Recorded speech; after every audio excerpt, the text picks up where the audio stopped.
Hello les amis, je vous retrouve pour une nouvelle vidéo sur le football et la Ligue Europa 2024-2025 et je vais vous présenter le match Olympiakos contre Bodo Glimt. C'est un match qui a lieu ce jeudi 13 mars 2025 à 18h45 pour le compte des huitièmes de finale retour dans cette compétition. Alors au match aller, Bodo Glimt l'a emporté 3-0. Ils ont donc fait un énorme pas vers la qualification. Dans cette vidéo, on va revenir sur le classement et les statistiques de ces deux équipes dans la phase de poule. On verra ensuite tous les résultats de ces deux équipes dans cette compétition ainsi que le classement des meilleurs marqueurs de la Ligue Europa 2024-2025. On enchaînera par les 10 derniers résultats, toutes compétitions confondues, les stades d'Olympiakos et de Bodo Glimt, et on terminera par les compositions d'équipes et tactiques éventuelles, ce qui nous permettra d'avoir une idée et une tendance à cette rencontre. Alors donc dans la phase de poule, Olympiakos avait fini 7ème avec 15 points en 8 matchs, 4 victoires, 3 nuls, 1 défaite, 9 buts marqués, seulement 3 buts encaissés plus 6 de différence de but. C'était la meilleure défense. 3 buts encaissés en 8 matchs, c'est quand même très fort.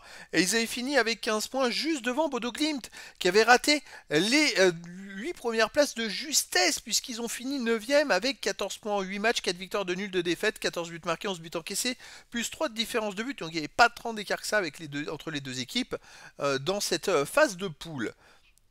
Au niveau des résultats, justement, Olympiakos avait commencé par une défaite à Lyon 2-0 avant de bien se ressaisir, puisqu'ils ont battu donc Braga et Malmö. Après, ils ont fait 3 matchs nuls, et puis après, ils ont battu Porto et Karabag pour terminer très très bien la phase de poule en encaissant qu'un seul but dans les 7 matchs après le match de Lyon. C'est quand même très très fort, mais malheureusement, au match aller contre Bodo Glimt, à Bodo Glimt, ils ont pris 3-0, alors que Bodo Glimt, en finissant 9ème, a dû avoir des 16e de finale à faire.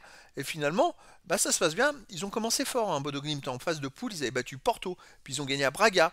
Ensuite, match nul contre l'Union Saint-Gilloise. Après, ils ont enchaîné 2 défaites de suite, puis à nouveau 2 victoires, un nul à Nice, pour arriver en 16e de finale où ils ont perdu à Twente 2-1 avant de gagner 5-2 le match retour.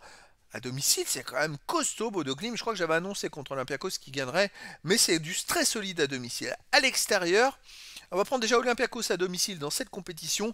C'est 3-0 contre Braga, 1 partout contre les Gazon Rangers, 0-0 contre Twente, vous voyez, alors que les Bodo Glimt ont battu Twente 5-2. Hein.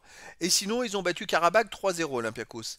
Bodo Glimt à l'extérieur a fait 0-0 à l'Union Saint-Gilloise, ils ont gagné 2-1 à Braga, ils ont perdu 3-2 à Manchester United, ils ont fait un partout à Nice, perdu 2-1 à Twente. Voilà, là ils ont 3 buts d'avance, donc il y a quand même une grosse marge. Au niveau des meilleurs marqueurs, eh bien, écoutez, dans ces deux équipes, il y a les deux meilleurs marqueurs de la Ligue Europa. El Kaabi de Olympiakos qui est premier avec 7 buts et Hog de Bodo Glimt qui est deuxième ex aequo avec 6 buts. Pour Bodo Glimt, il y a aussi Evgen qui est avec 3 buts. Les 10 derniers résultats, toutes compétitions confondues, Olympiakos 8 victoires à nul, une seule défaite, 20 buts marqués, seulement 5 buts encaissés plus 15 de différence de buts. Ils ont vraiment des très bons résultats.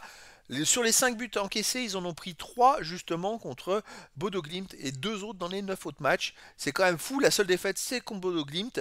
Tous les autres résultats sont bons. Alors, est-ce qu'ils sont capables de renverser la situation? À domicile, ils restent sur une victoire contre Héraklion 1-0. Sinon, ils ont battu l'AEK Athènes 6-0. Ils ont battu 2-1 le PAOK Salonique. Ils ont fait un partout contre Asteras Tripolis. Ils ont battu Panathinaikos 1-0. Et Karabag, ils ont battu 3-0. Donc, ils sont capables de renverser le match. En face, Bodo Glimt, sur les 10 derniers matchs, 5 victoires à nul, 4 défaites, 25 buts marqués, 20 buts encaissés, plus 5 de différence de but. Ils marquent beaucoup de buts, mais ils en prennent énormément également. À l'extérieur, ils restent sur une défaite à Twente 2-1. On va prendre un nul à Nice, un partout. Sinon, ils ont aussi perdu 3-0 Spartak Prague et perdu 3-2 au Fortuna Düsseldorf. Donc, ils peuvent perdre aussi de 2 ou 3 buts à l'extérieur. Alors, est-ce qu'il va y avoir du suspense? Écoutez, moi, je verrais quand même une qualif de Bodo Glimt à Olympiakos. Ils me paraissent vraiment solides. Je verrais plus un match nul, un partout. Après, dans le foot, tout est possible. Au niveau des compositions d'équipe et tactiques pour Olympiakos, on aurait du 4-2-3-1 gardien de Solakis, défense Costina, Retsos, Carmo, Ortega, milieu de terrain défensif aisé, Moussa Tikis, milieu offensif, ça c'était les milieux défensifs, milieu offensif Elie Rodinet, Kostulas et Martins, attaquant Yaremchuk. Et pour Bodo Glimt, on aurait du 4-3-3 et gardien Ekin, défense Jovold, Nielsen, Gudjonsen, Björkan, milieu de terrain Evgen, Berg, Satnes, attaquant Blomberg, Hogg et Auge. Donc voilà les amis, le décor est planté entre ces deux équipes et donc je vous donne rendez-vous ce jeudi 13 mars 2025 à 18h45 pour le match de football de 8e de finale retour de la Ligue Europa 2024-2025. Olympiakos reçoit Bodo Glimt. Voilà les amis, je vous dis à très bientôt pour une nouvelle vidéo.